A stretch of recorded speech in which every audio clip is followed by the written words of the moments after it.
nobody, and there was no showcase of that, minus what Tablas Creek was doing, but that was still a blend. In essence, it was not a single vineyard 100% Mourvèdres. And that's what I wanted to achieve, because that's what those barrels were. They were single vineyard 100% expressions of the grape. And so it told me that's here.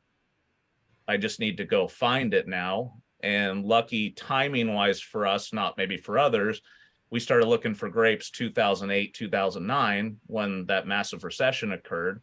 A lot of wineries stopped buying fruit or cut back their contracts because of what was going on. And I was able to get into most of the best vineyards in Paso at a very early time and contract long-term contracts and set us up for the future before the economy recovered. And then you can't find a grape on the market to save your life right now. Wow. So there was just right time and place sort of thing. It was experiencing Mourvèdres in France, falling in love with it, tasting it here in barrels, going, it's here, and then going and finding the sites that I felt could produce that product, and then getting as much as I could under contract over the coming years to build it up. Wow, that's interesting. And that's a first. Were you the first, did I hear this right? Were you the first one to make a 100% Mourvèdres wine in Paso then?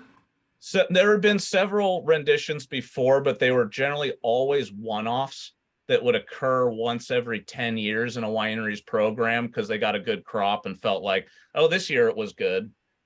And then there was other wineries that had exceptional Mourvèdres, like Linne Calodo, but their Syrah Grenache needed that earth, and there wasn't enough acreage to do both what the blends needed and make a varietal at the same time too. So you most of all just had such low percentages of it in people's programs. And Mourvèdres is such a wonderful blending grape. It was just more useful as a blender. And so it just took somebody going, well, I'm just going to source at that time like 80% Mourvèdres, and then I have to make Mourvèdres. So I just kind of put myself in that, like backed myself into that corner on purpose so that it would force me to find that road, because there just wasn't the volume of it in people's cellars to really go for it. Yeah.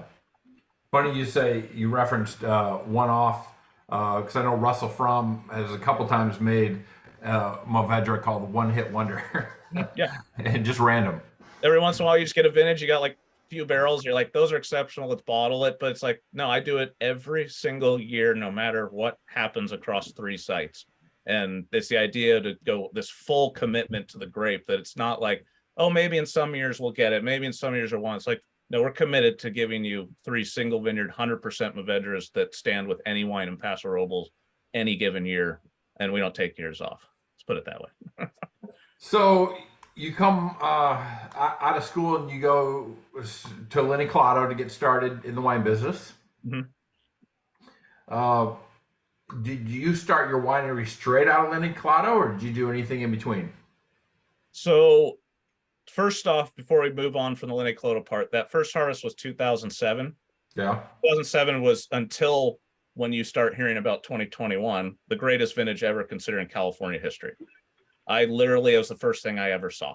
It was the vintage that Saxum got the 100 points. Yeah. Wine Spectator put Justin Smith on the cover. Number 1 wine in the world, I think, right? Yep. And our region just went, it just took off. So that's the first thing I saw was 2007 via Linne Calodo. I tell people it's like graduating from the culinary school and going straight to the French Laundry. It's that kind of, you see this ceiling that's achievable every 20 to 30 years at a winery that's very highly respected and good at what they do. So that was an incredible reference to start with. But then I was hired by Epoch Wines, Epoch Winery, it's Epoch Estate, in 08 and 09. That was back before Jordan Fiorentini ran the program there. And back when they were just really getting started. So it was really cool to see this startup on a billionaire price tag, but have the ability to see this vineyard from the ground up and build that program before Jordan took over, before going back to Linne Calodo. And Matt hired me back as assistant winemaker in 2010 and 11, before I moved on to other things. What was your role at Epoch? I was the basically production assistant and I was like property management. I basically worked on their 500-acre property. I did pruning, gophers, cut trees down, moved rocks, all that kind of stuff, just working the land when it wasn't harvest. And then in harvest, they pulled me over to the winery and I did 2 months of harvest and went right back out in the field and worked out there. So that was more of a land and vineyard driven experience with harvest work, which was good for me because I had been 100% cellar and tasting room previous to that. And so that helps round you out going into your own business for sure. Exactly. And then, So then, 09 was when we started to formulate the idea for Paix Sur Terre. And I started to talk with growers about sourcing my first fruit, and we executed our first barrels in 2010. is this while you're still at Linne Calodo for the second time? Yeah, so essentially Epoch had run its course. David Jelinek, the previous winemaker, they let him go. I was just axed as part of that team essentially, because I was lowest on the totem pole. And they were going to start fresh with Jordan's time going forward. And so that's when I just called Matt. He might even called me, I can't remember. And he said, hey, let's have a chat. And came in and just said, hey, I do need help. And if you want to come back and be the assistant winemaker this time, because I got the experience I needed to kind of move up to that level, and did the 2010 and 11 harvest with him before I went and worked for Neil Collins, who is why I make the white wines I make today. So it sounds like Matt and Neil are important parts of your network. Yeah, they're everything. Matt built the foundation of good winemaking, and Neil taught me how to make the French inspired wines I wanted to make. It was the perfect combination I needed to get me where I needed to go. Good mentors for sure. Any other mentors in the region? I mean, Paso's certainly known for the community and everybody helping each other. Anybody else in the network that's been instrumental? And I mean, Joe Barton of Barton Family and Grey Wolf has to get massive props, because he was the one that gave me a home to make my wines at. And I eventually took over that program and ended up being the head winemaker there. But Joe gave me a place to make wine for free while working for him. I took a pay cut and worked for nothing, but it allowed us to build Paix Sur Terre without these costs and invest more in fruit and barrels and growth. And so he was hugely instrumental in giving me a place to do that, and eventually handing the reins to me and let me basically take them from being a Zinfandel and Cabernet house, kind of still rooted in the 80s and 90s, and move them into a modern Paso winery doing a modern style of wines with all new packaging and everything. So I kind of led the wine side of things while he and his wife, Jenny, updated the packaging and redid the property and did the aesthetic side of things. And combined, we achieved some incredible things there before I went on to Brecon for a year. And then I don't have to work for anybody anymore. I just work for myself now. nice, good place to be. So now we're starting Paix Sur Terre, and before we get into that, the meaning. Tell everybody what Paix Sur Terre means. So it's French for peace on earth. And I actually trademarked it in college. When I was finishing up my viticulture minor, I had to do a business model for a winery, and I found Paix Sur Terre as peace on earth. While using my last name Pease, I was looking for things, and that just came along the way.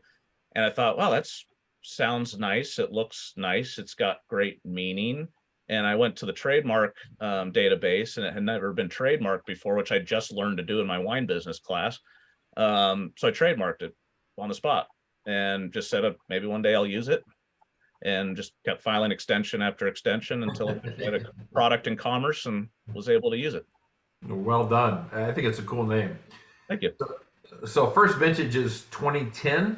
Yeah. And what are you making in 2010?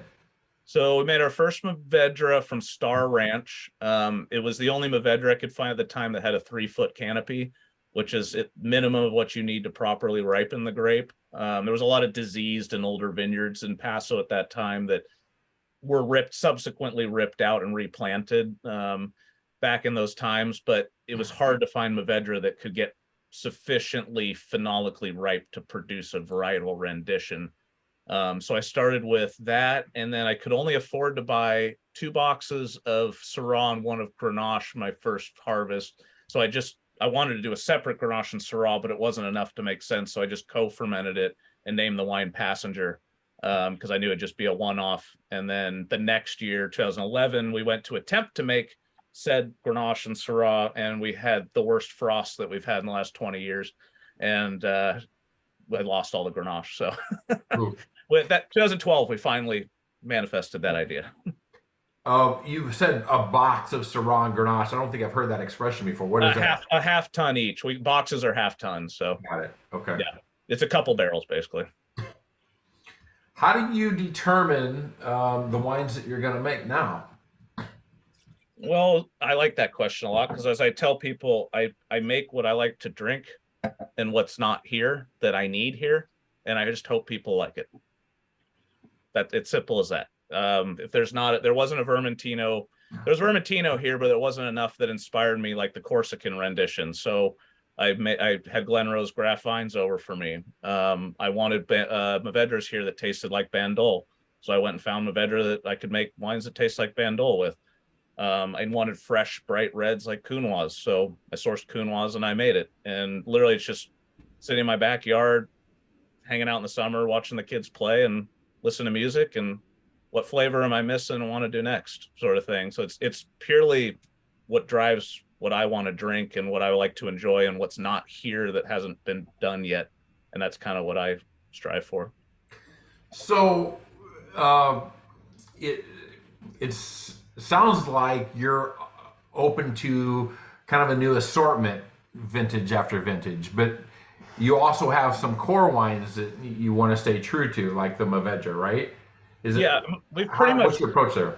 We've pretty much settled into our core wines at this point. We've got 12 SKUs in total. We have 6 core wine club wines, which is our 3 single vineyard Mourvèdres from Glenrose Vineyard, Alta Colina, and Denner. And then I make a Grenache-based wine, a Syrah, and a Graciano-based wine that go. And so those are our 6 core wine club wines that are just here set in the shipments. And then we have our white program, which we're expanding extensively this next 2 years, of Vermentino, Uni Blanc, Picpoul Blanc, and Grenache Blanc. And then I make a couple reds that are what I call my summer grilling reds. They're lower alcohol, really fresh, bright reds. It's a Counoise and an Old Vine Zin that I do in that style.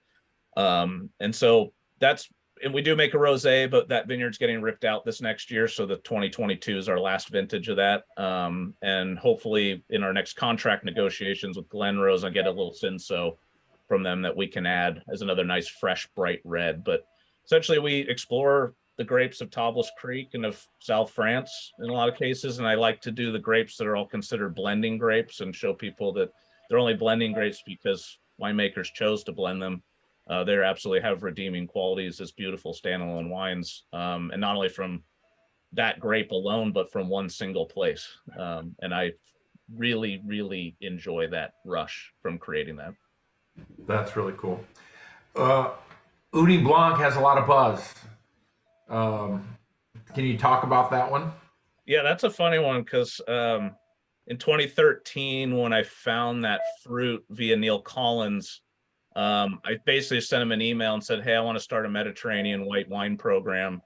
I'm looking for Vermentino, Picpoul Blanc, Grenache Blanc. And for some reason, and I think it's only because it's a grape and Bandol Blanc, and I knew it adds that sea spray freshness element to that blend. I threw it in as the 4th grape, thinking no way that that's what I would find.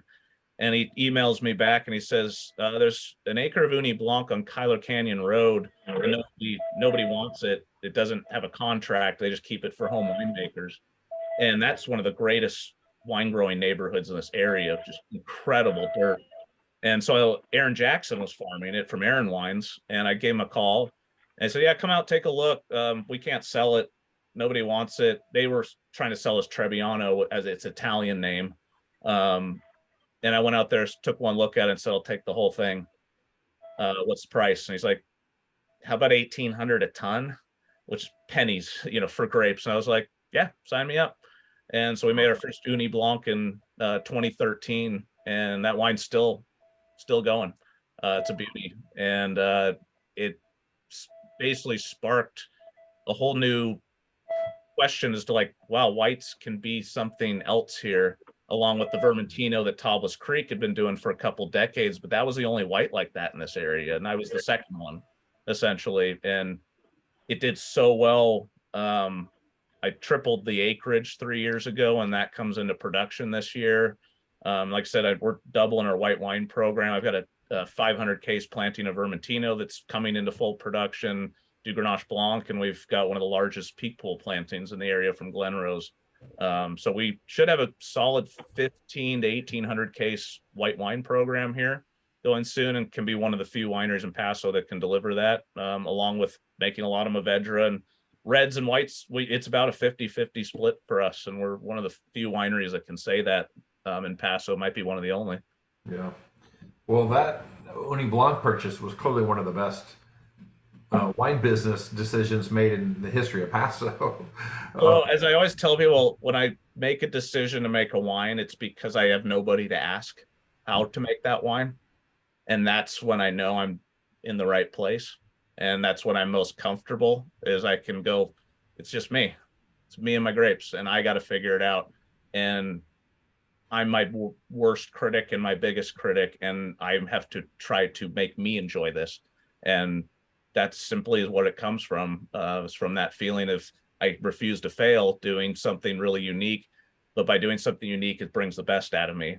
And when my peers can then come to me and go, "That's really cool. How'd you do that?" That's where I like to live. And that Uni Blanc, that's that vineyard is that right by Cobia now? Yeah, it's right in that neighborhood, just down the street. Josh Beckett, of Peachy Canyon fame, he owns a really cool new property right in that neighborhood. It's Kyler Ridge Olive Ranches right there as well. It's pure limestone chalk rock through there. It's one of the most incredible areas. And this vineyard was previously owned by owners that had no financial resources, but Steve Gaffney and Robin Carter bought it a few years back, and I expected whoever bought the place was going to rip it out and the uni was going to be gone. I even had 2,000 cuttings propagated, knowing it was being sold to save it, that we were going to plant at another vineyard. And then the new owners bought it, and they came to me and said, "Can we plant more for you? Can we Wow. triple it?" And I was like, yeah, I was speechless. And I was like, I actually already have the cuttings. So I called the vineyard I was going to plant at, and I said, I don't want to plant at your place anymore. I want to put it where my vines come from. And they weren't too happy about that, but it was what it is. Those were my cuttings and my planting, and we were able to make that happen. I just never expected that. I thought the Uni Blanc was just going to have to manifest or figure itself out in some other place. But this is a very special place for that grape, and I don't think it would have quite reached the same height. So have calls been flooding in for other people wanting to buy those grapes? I mean, I think I've created such a ceiling with that grape. As another winemaker friend of mine who makes a Trebbiano version says, I'm not even trying to compete with that.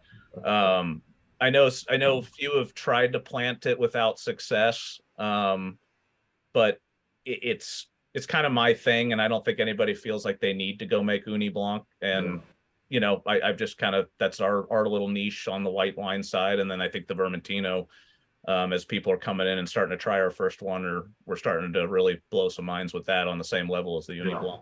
Yeah. So Ryan, what's the most challenging part of making wine?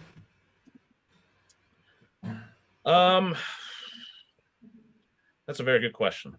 I would have to say right now it's just the extremes we're seeing in our seasons. The last 5 years, I've had 3 cool, really good years that were a joy to work with, and 2 from hell. Actually, if we put in 6 years, 3 from hell and 3 that were dreams. And it's just getting weird that standpoint. And it really felt like after 2022, it was getting dire as to how our plants were going to go forward. And then we got between 30 and 40 plus inches rain this year, and the hills are literally bleeding water, and our reservoirs are all nearly full, and you're just like, oh my God, we're gonna make it a little longer. I think that's it for me, because all the rest of it's just part of the process of what I love to do. So it's not hard. It's Yeah. just, it's what it is. But Mother Nature is the one thing I have no control over, and Right. she controls everything, and she's right 100 out of 100 times. And so it's, I think that's the biggest stress. But when you can embrace that stress, it also brings you a lot of joy and can be very fulfilling spiritually when she gives you challenges and you work with her and you still make something beautiful together despite the challenges. I look at that as a really wonderful thing. So I know 2022 was a bit of a nightmare, especially with that late heat wave that rolled in. Did I hear you say 2021 was one of the best vintages you've seen in a long time? Better Oh, than 2019? better than 2019. It is. I have been telling people it is the berry size and cluster size of 2007 with the hang times and coolness of 2019. It is Wow. literally the two best vintages I've ever seen so far combined in one. It's Wow. spectacular. The wines are incredibly fresh, incredibly deep. Um, Sugars were on the very reasonable level. pHs were low. We could hang fruit into infinity without sugars going high. It just was a dream. The hardest part was actually just staying patient enough, because you'd start to get bored because you had so much time to hang fruit and you weren't forced to pick anything. Yeah. Oftentimes these heat spikes, Mother Nature forces you to get to work, and you just got to start picking out of necessity. And this one was like trying to just play the game, like, no, this is a long game sort of thing. And I started August 29th and I finished mid-November. It was a 12 week, it was the longest harvest of my career. It was exhausting. It was like a 12-week deal, but the wines are amazing. So if we were smart, as soon as this call's over, we would go onto your website and order as many 2021s as we could get, right? I've been telling people, drink your 2020s, because 2020 is a very hot year. They're very soft, approachable wines. Don't need a cellar of those. But 2021 is like a year to buy it. Like, if I can put it this way, I might get like 2 or 3 of these vintages in my lifetime, and I'm drinking the shit out of these vintages, right? This vintage right now, because this is when I get to enjoy it, and then it's gone Yeah. forever. And so this to me is definitely the most special wines I've ever approached. But also it's a little different because 2021 was my first year not having a day job as well, and I was gifted not only the greatest vintage I've ever seen in my life to this point, but it's the first year I got to enjoy it 100% for myself and for my own wines and give all of me to my product. And the ceiling I achieved with it was much higher than anything I had to that point, and it was fun to see what it means when I can give all of me to the wines and not what I can with the other 100 tons I need to do for Brecon or Grey Wolf or Right. whoever else is in the picture. Well, that's exciting.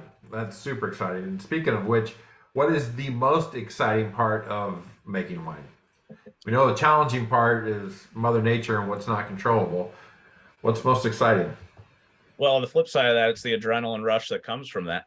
That's it. That's the excitement. It's the calculating, the thinking with Mother Nature, going, okay, what are you doing? Looking at the 10-day forecast, looking at your vines, understanding how much rain you got that year, what has happened to that point during that season, what you've seen before, and what that means, what you're seeing at that moment on that day at that time, in those plants, and how to move them the right direction. And I think that constant game is so much fun despite the stresses of it. And the years that are great years, that ride is just a blast. It's like you're riding that 100-foot wave and you're just cruising. And then the hard years, you're getting shit kicked out of you all the time. And those are the years it's about how fast you can pick yourself up, sort of thing, and just get back, stay focused and stay on track. So that to me is the funnest part. Also, I mean, I get to wake up every morning during harvest at sunrise and go drive out to those beautiful places on earth and Yeah. taste grapes. It's like I said, I don't work. Right, right. Ryan, we've got a segment that's become popular on these calls, and what we're looking for from you is a pro tip. And the pro tip may be something that you see from your experience that would help consumers and with things that maybe they could do different to improve their wine enjoyment. Perhaps it's how or where they buy the wine or how they store it, how they drink it, whatever it might be, looking for a pro tip or two, what would that be? I have two tips that I've thought about for a while.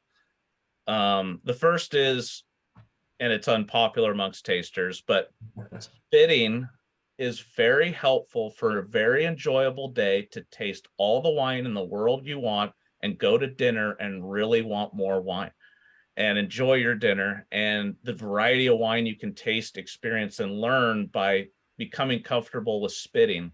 Like we want to facilitate that as winery owners and staff so that people can enjoy themselves, still be safe, but also taste like as an educational aspect and enjoy their day a little bit more. It doesn't mean spitting every wine by any means.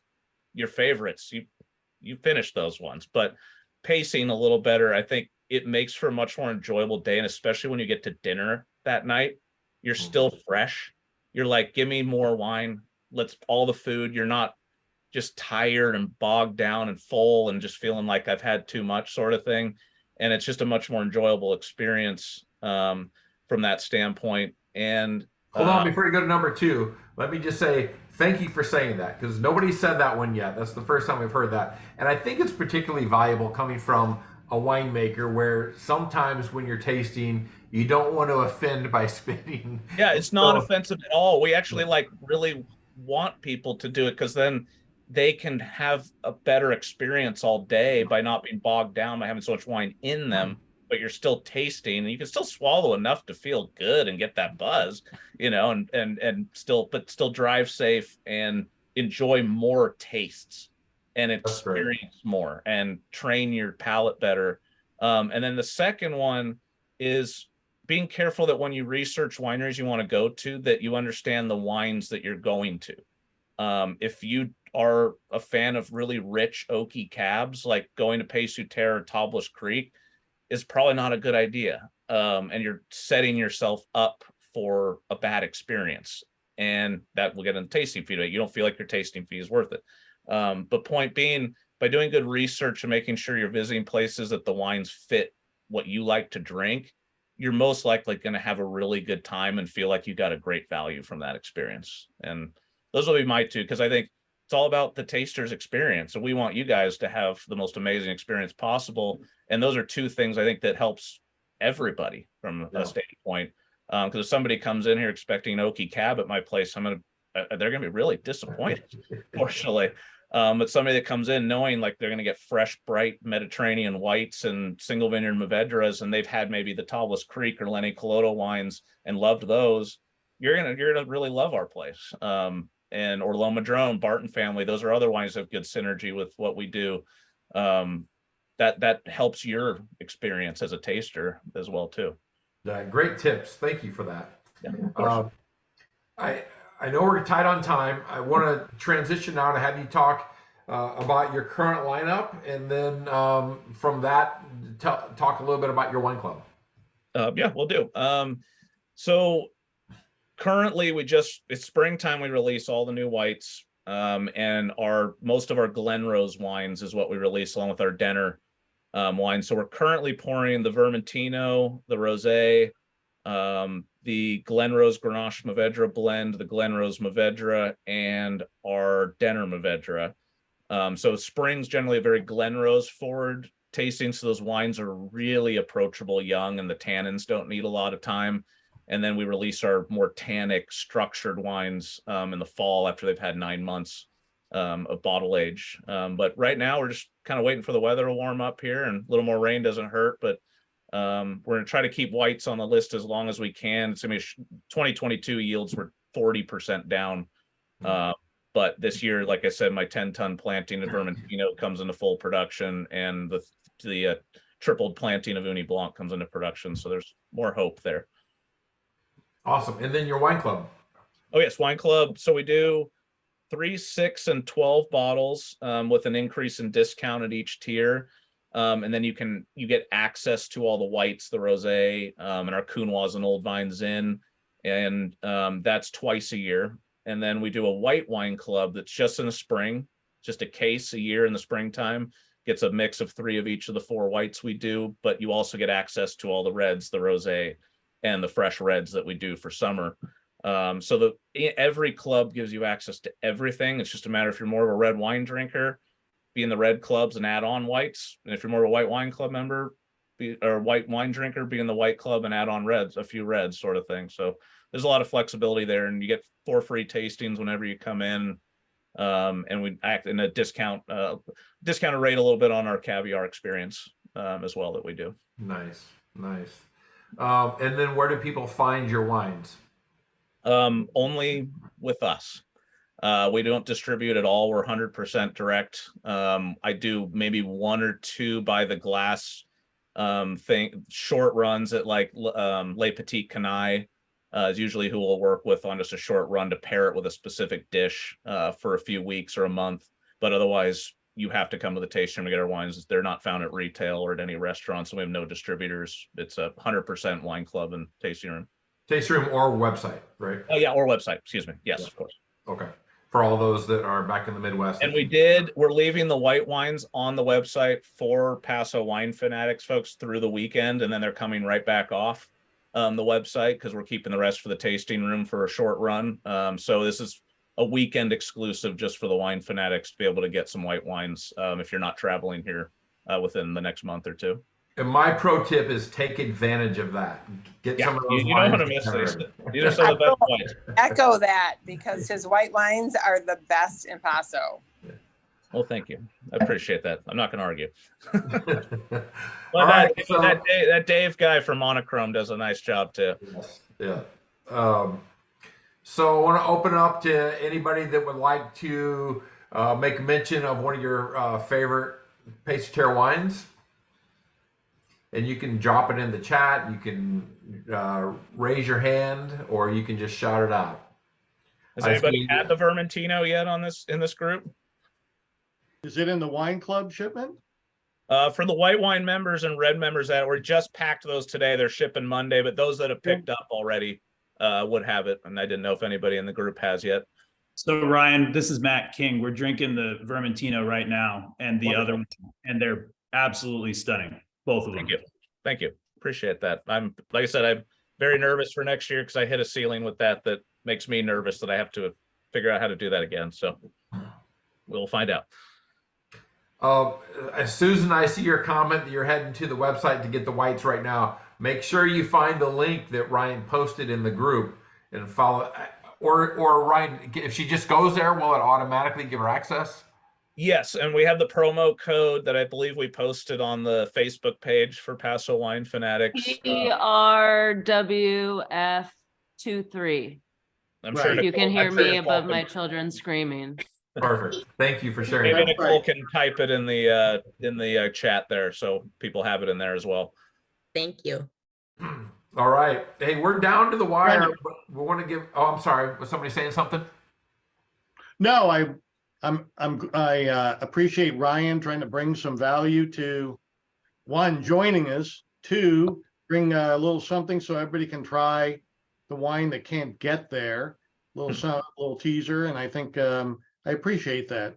We're always trying to bring some value to the members. That is the number one thing we're looking for. But yeah, we shipped out quite a bit of wine in time for this event that people took advantage of early in the week, and it was really good for us. So we appreciate the support. So hey, one more comment, and if we have time, we'll do a couple more questions. But yeah, I'm in no rush. I know Paix Sur Terre doesn't reach its level of awesomeness without the business side of it run by your wife Nicole. So we're going to give Nicole an opportunity if she wants to share anything with the group.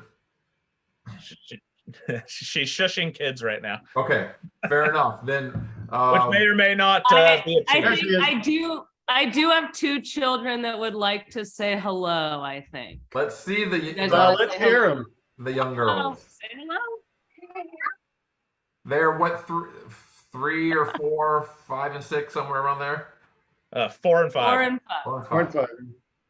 Yes, we're now back in the tasting room every weekend. Nicole and I, we're out of baby land finally, and we have kids that we can just shovel out of the house and are functional human beings in the tasting room that people can enjoy being around. So if you do come visit us, we are there pretty much every weekend now.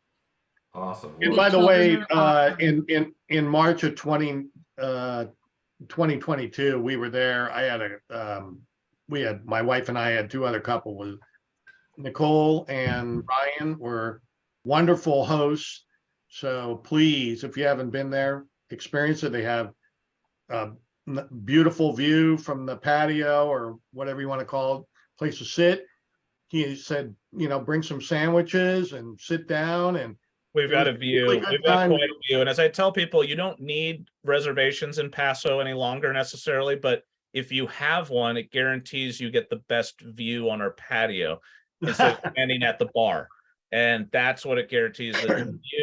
Our view is stunning where we're at, and people want to Right. melt to their chair for like 2 hours and just forget about life and just enjoy it. And that's all that reservation guarantees is you get the best seat in the house. And we'll take walk-ins anytime, but that seat is worth the reservation. Let's put it that way. It was a good experience. Very good. Appreciate My that. friends loved it. Well, I know we're at time. I don't see any new questions in the chat or any hands up right now. So unless those come in last minute, Ryan, I just want to thank you again for your time, for the generous offer you made to everybody. I also want to remind everybody, take advantage of that. Get some of those wines, especially dig into those whites and become a club member. And then I do want to thank you. I do want to say one thing. David McGee is here.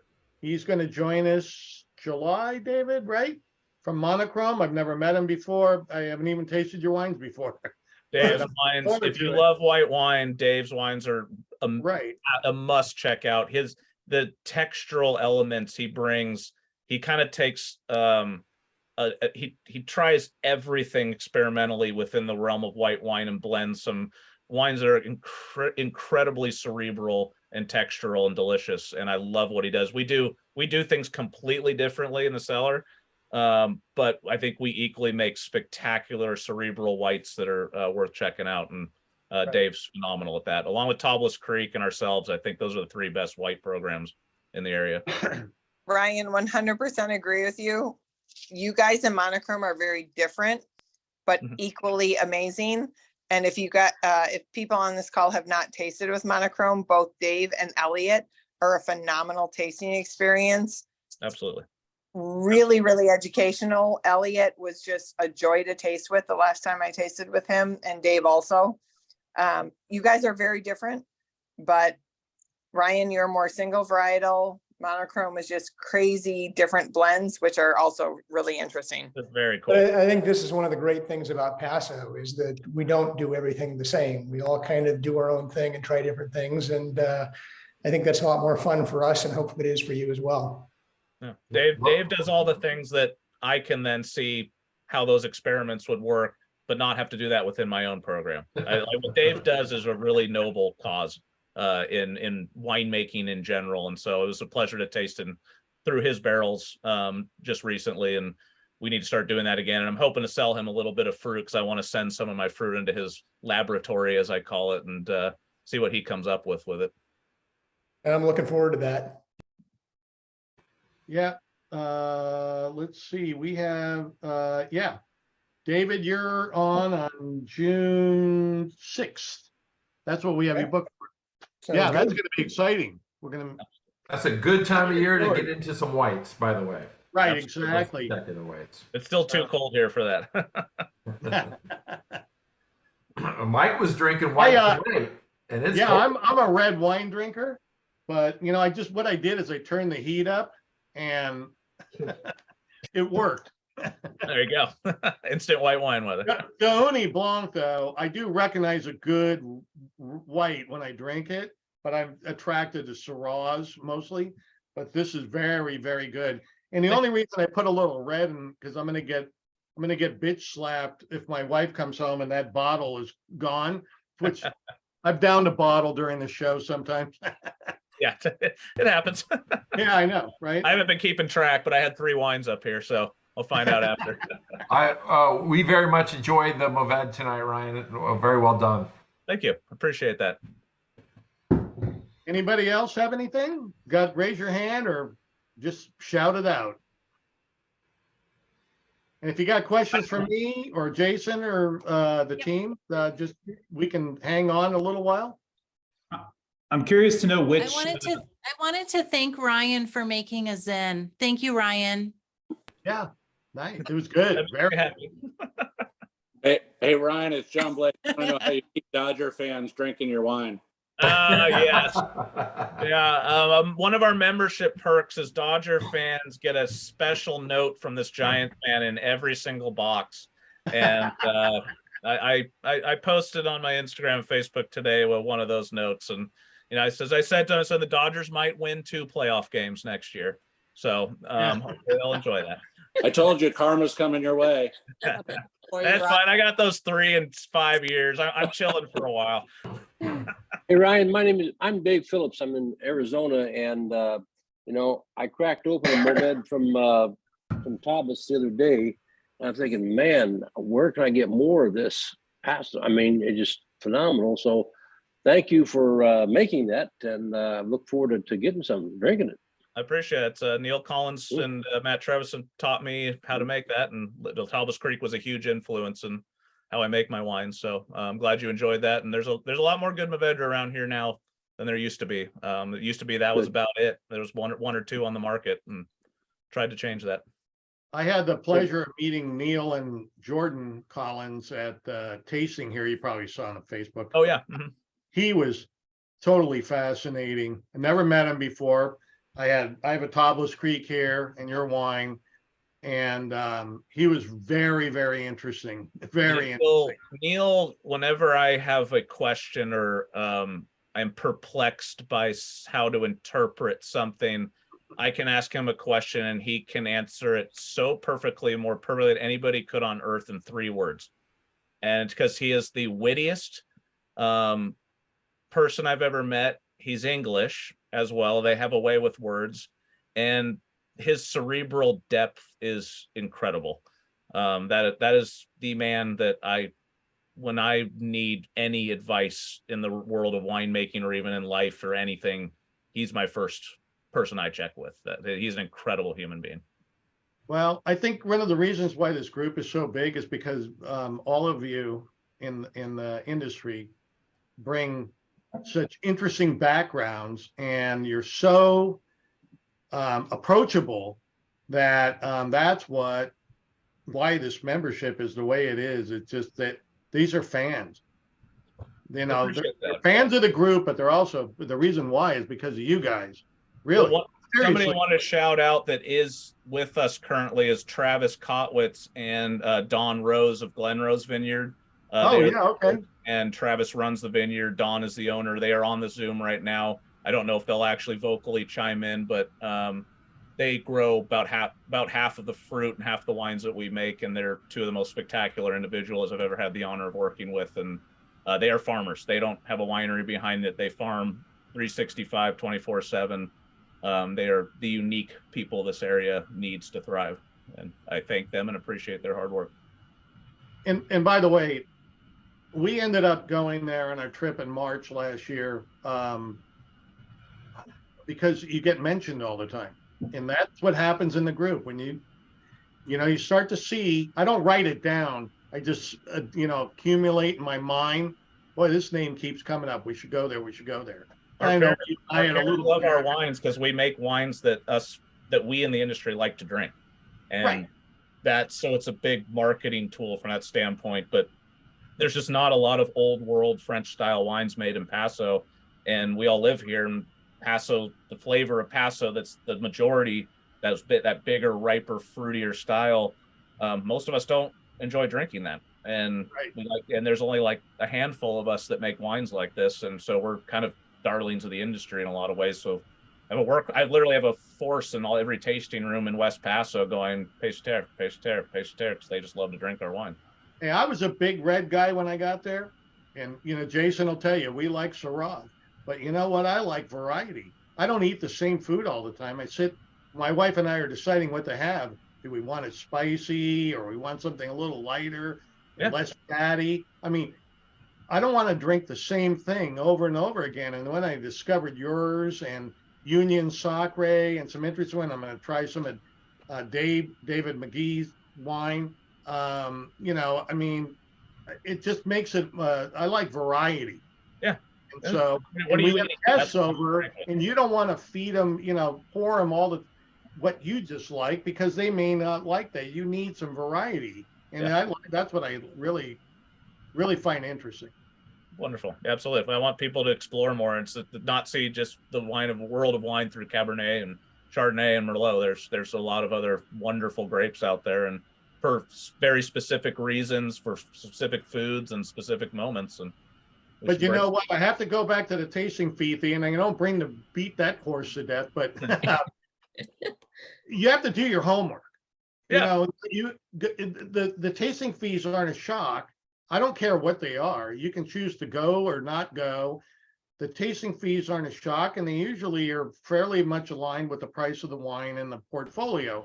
But on the other hand, if you're going to go there just because you think you're going to have a drink or something, it's a waste of time. Do your homework, look at the portfolio, even call them and ask them what they're pouring, every winery.